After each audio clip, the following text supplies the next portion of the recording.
claims of the Bible, that God exists, that Jesus is God's Son and rose from the dead. Today, we'll talk about philosophy. Next time, we'll talk about how a historian would look at the evidence. Then we'll go to a lawyer, a scientist, and we'll end with an artist. So let's start with philosophy. Philosophy, simply put, is the love of wisdom. Truthfully, we're all philosophers. If you think about yourself in the world, well, you're doing philosophy. So as a philosopher, how do we look at the claims that Jesus rose from the dead and that God existed and created this world? How would a philosopher take a look at the evidence? Now, a philosopher is going to talk about a thing called a worldview. A worldview, simply put, is how you view the world. And there are as many worldviews as there are people who have ever lived. We all have our own view of the world. And yet, there are commonalities between these worldviews. In a moment, we're going to talk about 4 main worldviews that we encounter in the Western world. There are many others, but for our purposes, we'll just talk about those 4. Let's explain what a worldview is just a little bit further first. A worldview is an overarching story that explains the world to us. A worldview may have a beginning, it may have the end, in between, it may give us a sense of belonging, it may have a moral code, tells us how to live, it may give us something to inspire to. What is the highest good? What does it mean for a human being to flourish? The first worldview that we'd like to talk about is called theism. Theism states that there is a God and that this God is personal. What do we mean by a personal God? Think of God as a person, not a human being, but a person with a personality. This is a God that can talk to you, a God that can interact. So theism is the belief in a personal God. The second worldview is deism. Deism believes that there is a God, but that this God is impersonal. This God cannot and does not interact with the world. The deist God created this universe, set everything into motion, and let it go, and said goodbye, and never would interact with it again. The third worldview is not technically a worldview, but it's more of a way of thinking. It's called agnosticism. It comes from the Greek word for not having knowledge. So an agnostic would say, I don't know if there is a God or not. I don't know if Jesus rose from the dead or not. Agnosticism tries to live life by not answering those big questions, specifically if God exists or not. The fourth main worldview is naturalism. A naturalist believes that there is only nature. There's only physical things. There isn't a spiritual realm, so there is no God, there is no soul, no spirit, no miracles, no angels, no afterlife.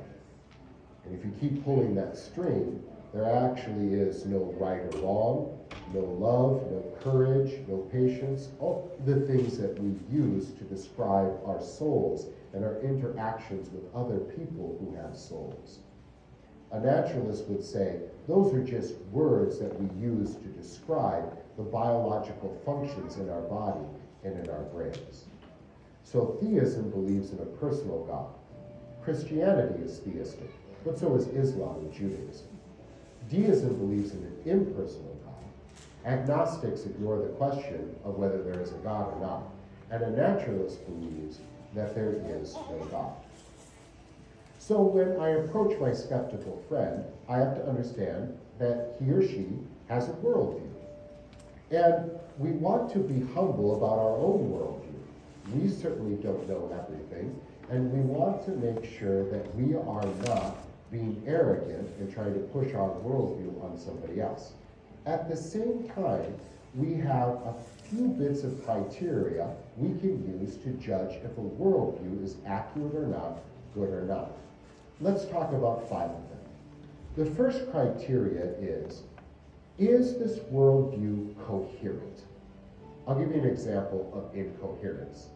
If I said, why don't you come over to my house and we'll barbecue rainbows, that doesn't make sense.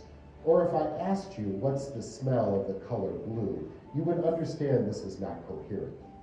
So if a worldview is incoherent, that's a check mark against it. The second criteria is the worldview comprehensive? Does it tell me about the beginning and the end? Does it give me a moral code? So maybe, for example, I would look at the naturalistic worldview and I would criticize it by saying, it doesn't really give me a good answer of the beginning. Where did all this stuff come from? And it doesn't have a moral code that I can follow, because there truthfully is no right or wrong. It's just we use those words to describe our society. So I would say it's not comprehensive. The third criteria is it internally consistent. Now, truthfully, we all have our inconsistencies. But if the worldview says that all human beings are created equal and they should be treated equally, and yet in society we're okay with people being judged because of the color of their skin or their gender or something like that, that's inconsistent, and that's a check mark against somebody's worldview. The next criteria is it externally consistent? Are there bits of evidence outside the worldview that can corroborate the worldview? Now, every worldview is going to have things that you can't really prove scientifically. That's just the way it is. We all go by faith in a certain way. But if your worldview believes in the existence of unicorns and unicorns don't exist, that's kind of a check mark against your worldview. Now, the last criteria I think is really important, even though it's not as easily determined. The fifth criteria is, what does the worldview inspire? If a worldview inspires intellectual curiosity and freedom and love and human rights, that seems to me to be a good worldview. But if the worldview inspires hate and violence and injustice, that would not be a very good worldview. Now, there's a caveat here. We have to understand that if somebody abuses a worldview, it doesn't mean that the worldview itself is wrong. Certainly there are Christians who have done very bad things. That doesn't mean that Christianity is wrong. Just because it abused Christianity doesn't make it wrong. So we can use these criteria to help us understand and to maybe even challenge somebody's worldview and say, is it consistent? Is it coherent? Is it comprehensive? Does it match up with external evidence? And what does it inspire? Before we end, I'd like to talk one more thing about faith and reason. The truth is that we all go by faith. Even the hardest atheist goes by faith. The atheist believes that what they see and hear, the empirical evidence that comes from their senses, is real. We call that natural faith. Even if they can't prove it with certainty, they still go by faith. But then there is the supernatural faith. That is the Holy Spirit coming into our hearts and changing our hearts to trust Jesus. And so your atheist friend, well, he believes too. It's not a question of being a believer or an unbeliever. It's a question of what do you believe, or better yet, whom do you trust? And I think that's a way to challenge the worldview of maybe your skeptical friends. We all go by faith. The question is, what do we believe? Whom do we trust? Let's take a moment to discuss what a worldview is, and maybe even take a look at your own worldviews and compare them to those criteria, and maybe compare them to other worldviews.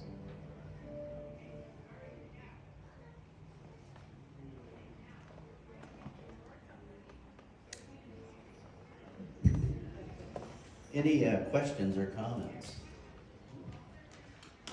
Not going to say a whole lot for this section due to our late start caused by human error that was was mine, so just to make that clear. What's the issue between being a theist and a deist with the rational mind? Why does deism work pretty well, rationally? Whereas the theist believes God is alive, personal, and interacting in his creation. Well, when there is a monstrous disaster, like a tsunami or something, and people, innocent, guilty, etc., are just swept away randomly, that doesn't really support a loving, all-powerful God, does it? Now, of course, they don't know what the Bible teaches about that, but it doesn't. But the fact that a God created this and then says, "Go, I have no more interest in you," that makes sense, reasonably, in those kinds of situations. Any other comments? One thing too is you may be talking to someone and they come across to you as a theist, but if on further investigation you might find out that they're actually probably more of a deist, that they don't really believe in a personal God that you have to have a relationship with, but they believe in an existence of some higher power. But because we're Christians, we have those filters and we just kind of think that way. Yeah. Most of our founding fathers were deists. Yeah. So well, with that, we will continue with part 2.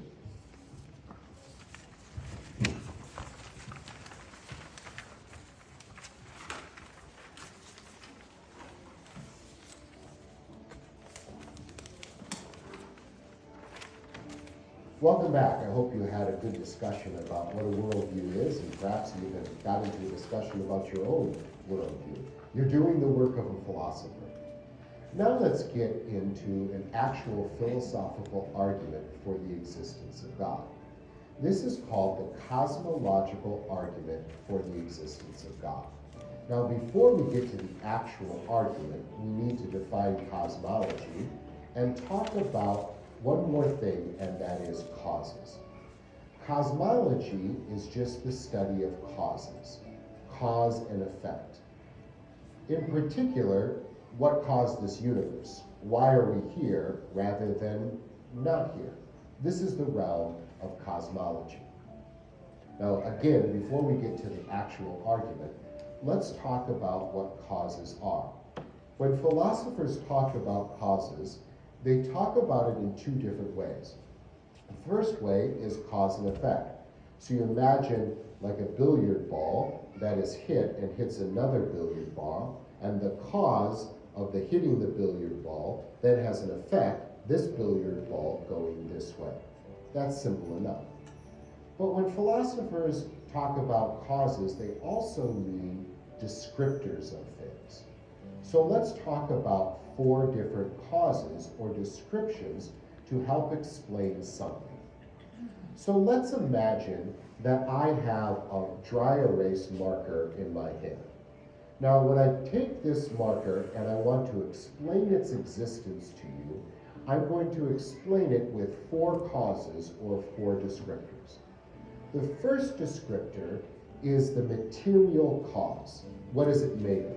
So imagine this marker, it's made of plastic, it has felt in it, and there's ink, and there's a cap. That's the stuff that it's made of. The second descriptor is the formal cause. What form did this marker take? The form is a writing utensil. A crayon is a writing utensil, but would be made of different material. A pen and a pencil is made of different material, but all of those things are like the marker. It is a writing utensil. So I've told you what it's made of, and I told you the form.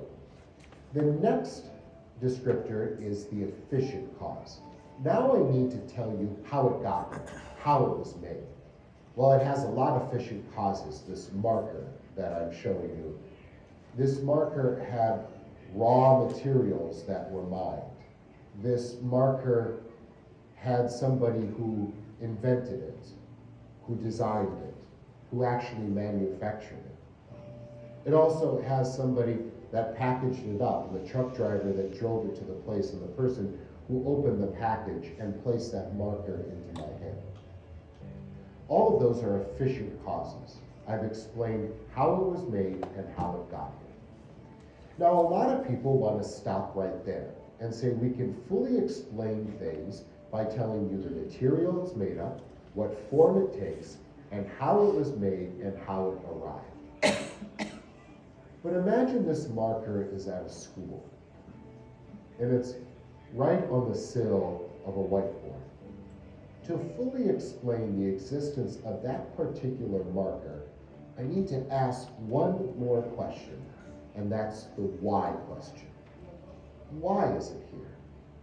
And the answer, to fully explain the existence of that particular marker, the answer is education.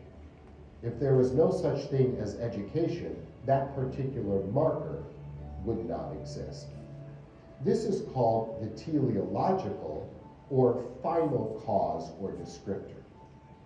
Think telescope when we think of the word telos from the Greek. I'm going to the end. Telos is the destiny, the goal, the purpose. It answers the why question. When Jesus was dying on the cross, he used a form of this word telos. He said tetelestai, which we translate as, it is finished. His purpose, his goal, his destiny was completed. So to fully explain, for instance, a human being, we need to ask the why question. Not just what we're made of, and what form that we take, or how we got here, our parents, but rather, what is my purpose? Why am I here? Now let's get to the argument, the cosmological argument for the existence of God. Simply put, the cosmological argument goes like this. Everything that exists began to exist, and everything that began to exist had a cause. Because things don't just pop into existence. The universe began to exist, therefore the universe has a cause. Now this has to do with contingency.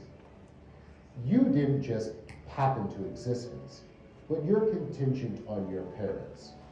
And your parents didn't just pop into existence, but they are contingent on your grandparents, and they on your great-grandparents, and so on. But we can't have what we call an infinite regress, and we keep going back from causes to causes to causes to causes. Eventually, most people think we have to have a beginning. We have to have an uncaused cause. So the argument goes like this. The universe began to exist, therefore it has a cause, and now the question is, what is that cause? Well, logically, that cause would have to be pretty powerful.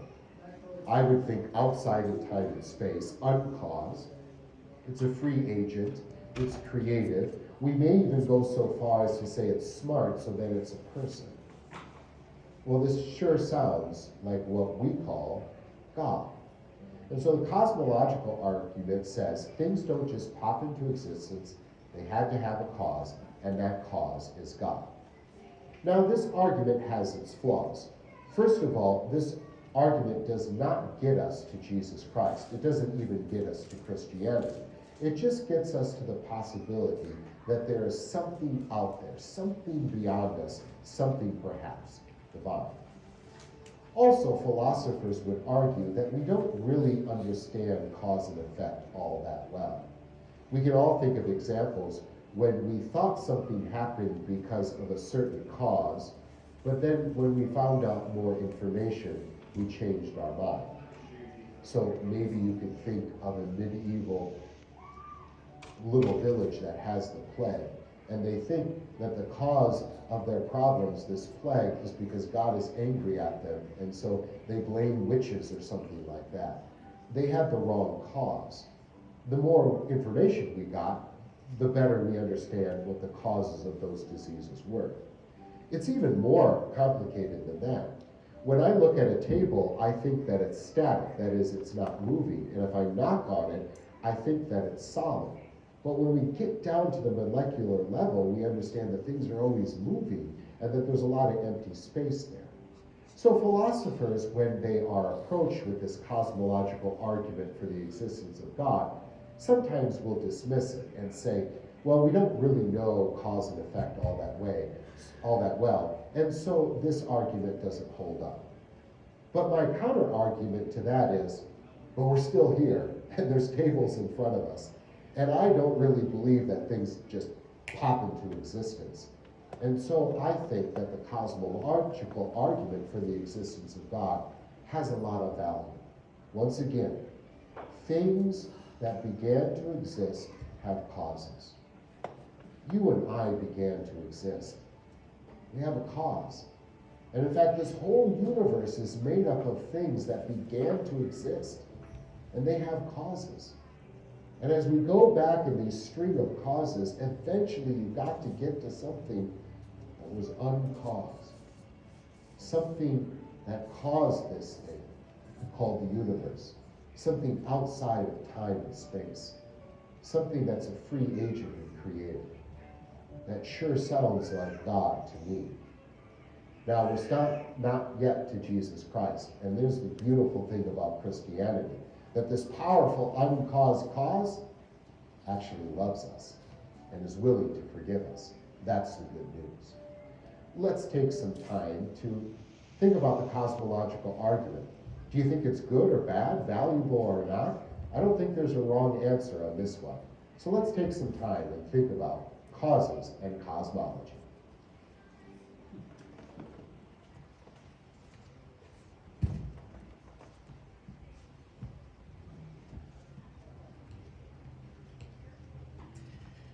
So you can see that theme again of possibility, probability, not certainty, is in play with all of this when it comes to human reason. One example would be the worldview of fatalism. What's the fatalism worldview? That your destiny is determined and there's nothing you can do to change it. Well, it's an explanation, right? It has a beginning and an end, but then I say, well, what if I had insight, let's say, destiny revealed to me that I am a great poet. And so I say, well, okay, I'm just going to sit here and wait till it happens. Does that make sense? See, so fatalism, there's some value, or not value to it, but it clicks with us because a lot of things happen we have no control over. That's true. But then when you go to an argument like that, you see, boy, that doesn't really cover everything. I mean, it doesn't take into account human initiative, which we know is real. So that's an issue again with probability, possibility, not certainty. Anything else on anything that you want to discuss about cosmology? I would like to, a lot of scientists believe in this Big Bang theory. Wondered if you could elaborate on that. We are going to get to the science aspect of it, yeah. So next part is anthropology, which is the study of humans. Anthropological arguments.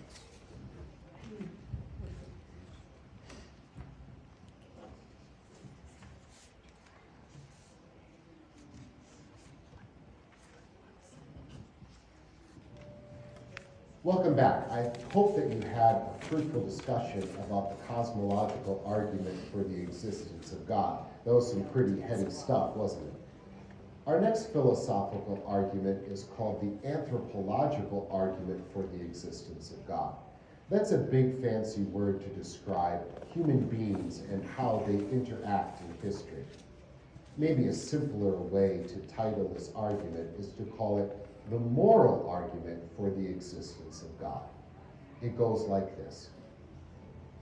If moral, objective standards do not exist, then God does not exist.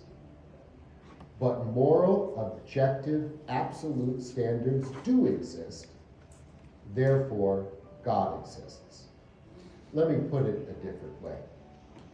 If you or your skeptical friend ever says, that's right or that's wrong, if you've ever looked at the world and say, that's not just, that's evil, if you've ever thought about something as good and beautiful and wonderful and morally pure, then you actually believe in a moral set of standards when it comes to right and wrong, good and evil.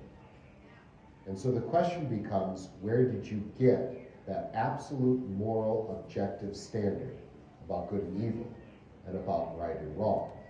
If you say something's right or wrong, you're appealing to an objective, absolute standard. And where did that come from? Let's imagine that you're going to start a society from scratch. And you're trying to decide, how should we live? What will be our laws? What will be our highest good? And you're going to try to ground that morality and that law on something. You have to build it on some sort of foundation. And there are only three options. Option number one is something below you. Option number two is something on your level.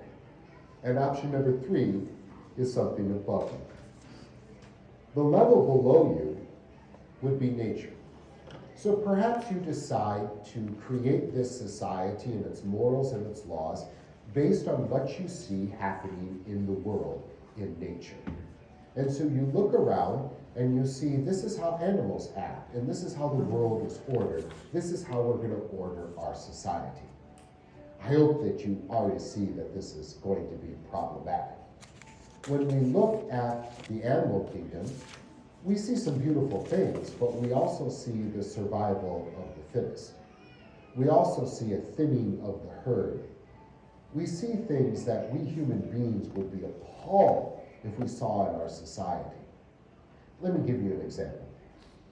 Let's say that you have a cat at home, and the cat finds a mouse, and he plays with the mouse, kills the mouse, and then drops the mouse in front of you. You would think that's probably pretty gross, but you wouldn't call the police to throw the cat into kitty prison. You understand that the animal kingdom is driven by instincts. There's predators and there's prey, and there's things that just occur in nature. It's the cycle of life. But if another human being took another human being, played with it, killed it, and dropped it in front of you, you wouldn't think that was gross. You would be horrified by that, and you would be calling the police. And so I don't think we can build a society based largely on what we see in nature, that is, things below us. That would be a pretty nasty and brutish society. So maybe we can build it on our level. And what I mean by grounding morality on our level is that we as a society, right, a group of people that's on my level, we're all above nature, that people on our level can decide what is right and wrong. Perhaps we vote, or we elect officials to write laws, to legislate laws, and we elect judges to adjudicate those laws. That's one way to judge a society, right and wrong, on our level. The other way to create a society with morals on our level is to say that every individual has their own truth, their own right and wrong. I hope you already see that there's going to be problems with this as well. What if one group decides that another group is not worth living? How could we judge that group for that heinous thought when they have made up their own moralities and have voted on it? You really have a problem with moral reformers if you create a society that bases its morality, its right and wrong, only by deciding by vote or elected officials what is eternally right and wrong, objectively an absolute standard. How could a civil rights worker in the 1960s from the North go down to the South, in Jim Crow South, and tell those people that they're wrong because they're treating people as second-class citizens just because of their color of their skin? You don't really have an opportunity to do moral reform because it's just your society versus my society, or even worse, my morality versus your morality. But what if I'm a murderer? What if I'm even worse? How could you ever judge me? So it seems that grounding our right and wrong, our good and evil, our absolute standards on our level is going to be problematic. In fact, we have a very important historical example of just that. After World War II, the victorious Allies wanted to persecute some of the Nazis in Germany for all the heinous things they did during the war and before the war, in particular, the extermination of Jewish people. Well, technically, the Nazis didn't do anything illegal because they just changed the laws in their society before they carried out those heinous acts. So how can you judge somebody in a courtroom when technically they didn't do anything illegal? And so they came up with this concept, and that is the law above the law. So now we have gotten to something above us. And this was the beginning of what we call international law. But the problem with international law is, who makes up international law?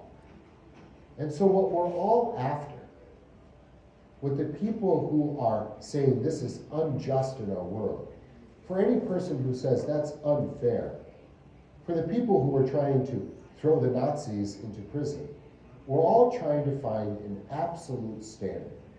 And what we're looking for is a reference point that is above us. Think about the sun as a reference point. So maybe you live 100 miles from me and I cannot see you, but in the afternoon, both of us can see the sun if it's a sunny day. What we're looking for is an objective standard of right and wrong that becomes a reference point for all of society, so that we can judge what is right and wrong, what is good and evil. Now, once again, it's not a perfect argument, but this sure sounds like God, this reference point. That we have a law that's written in all of our hearts, no matter what religion a person is, no matter what culture they come from, we have a general sense of right and wrong, that it's always wrong to lie, that it's always wrong to murder. Where did that come from? It seems that a very good answer to that is God. And this is the moral argument for the existence of God. Now, how does maybe a naturalist think about morality? Well, the way they think about morality is through the lens of evolution. And the idea there is that the goal is keeping the species going through the generations. And so that anything that helps us with that survival, ends up being something good. But a true naturalist would never say that there is an actual right or wrong, good or evil. It's just that we give words like good or evil to these evolutionary instincts. But I think you and I don't really like that. We're not buying what they're selling. Because you're saying the murderer is not just wrong, he's just bad for society and the continuation of the species. But I think we all understand that it's more than just it's bad for society. It actually is wrong. Let's take a moment now to discuss the moral argument for the existence of God.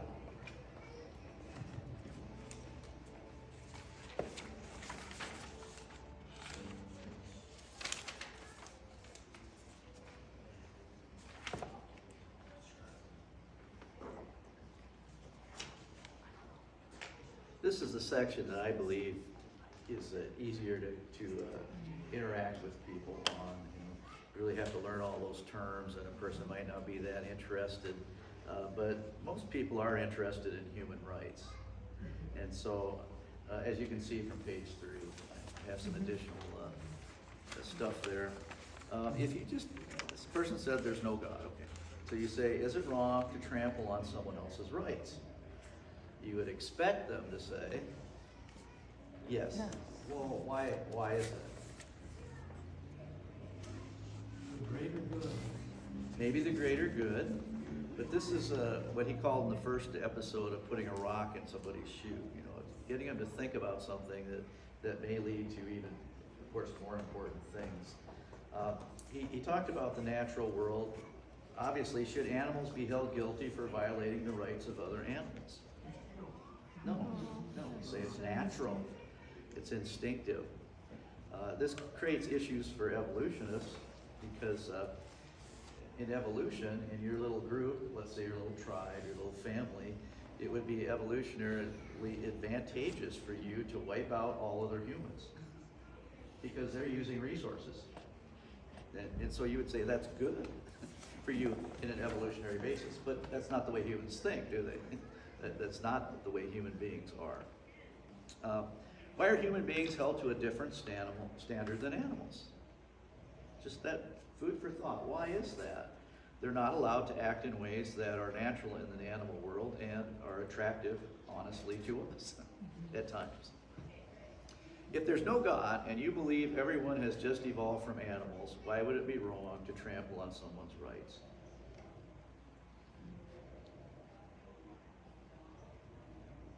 Philosophically. Now you could say, well, I'll get in trouble with my society, culture, those things. But philosophically, I wouldn't want people trampled on mine. true. But Well, it's not. again, it's not. There would be no reason to not trample on somebody else's right. It's survival of the fittest, power, those things. Why is it impossible for anyone to be a consistent moral relativist even when they claim they are, which people do, based on certain issues? They're pretty selective issues, but this is a good thing to explore again. They'll say something like this: no one should impose their moral views on others because everyone has the right to find truth inside him or herself. Or something like that. That's out there, isn't it? It's out there. Well, how about this response? Are there people in the world who are doing things you believe are wrong? Yes. Yeah. Things they should stop doing. Yes. Yeah. Even if they personally believe that it's the right thing to do, should they still stop doing it? Well, how can you feel that way? You are pushing your own beliefs on somebody else. And so the moral relativist, again, it's food for thought. In the example of World War II, wasn't Hitler just trying to make the world a better place? We don't say it that way, do we? But that's what he thought. And we said, no, you can't do that. We overruled him. So if you believe that some people should be stopped doing what they want to do, even though they think it's right, then you believe in a moral standard. That's a standard that's overarching us as human beings, that it exists regardless of their individual convictions. And what's the reasonable explanation for that moral standard that's out there? It's above us. There is a God. There's somebody that gave it to us. Yeah, there's a God. Except in this, what's happening is the standard keeps changing. Yes. Yeah. Yes. You It's, know, yeah. 50 years ago, Yeah. we thought homosexuality and living together outside of marriage, and Mhm. now all of those things are acceptable. And when you mention things like pedophilia, they're like, well, that's not the same thing, Right. even though it's all falls under that sixth commandment. Mhm. It's all, Yeah. but so it keeps changing and getting, It keeps changing. It's Mhm. relative. it's relative. But in general, people tend to think of three things as, again, an absolute moral standard. One is what's wrong. What sin is wrong still. Murder. Murder. Taking somebody's life for no reason is wrong. The next one, stealing. Taking somebody else's property for no reason is wrong, even though all these things happen. The third one, a little more comprehensive. Why is nobody naming their children Benedict or Judas? Lying. Yeah, they were unfaithful. Being faithful is good. Being unfaithful, whether it's marriage or any other aspect, is bad. And so those are three concepts that humans tend to agree, even though they're all happening, are not right. So what is moral obligation? It's the belief that some things ought to be done whether you feel like it or not. If you're in favor of it, you still can't do it because it's just plain wrong. We not only have moral feelings, but we also have a belief that moral standards exist outside of us, by which our internal moral feelings are evaluated. So again, we said, no, Hitler, you're wrong, and we're not going to let you do what you want to do.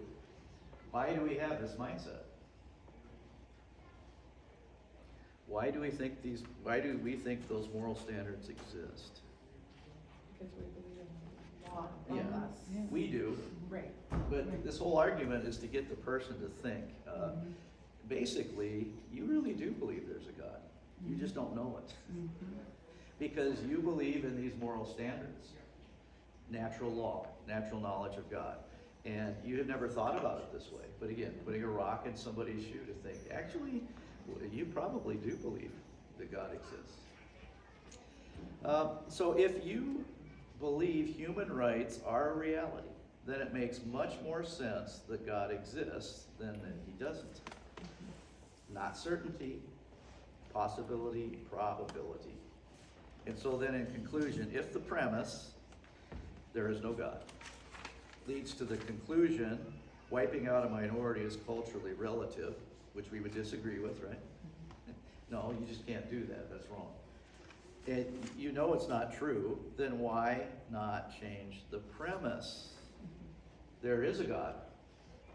And that's why we believe you can't wipe out a minority just because your culture says you can.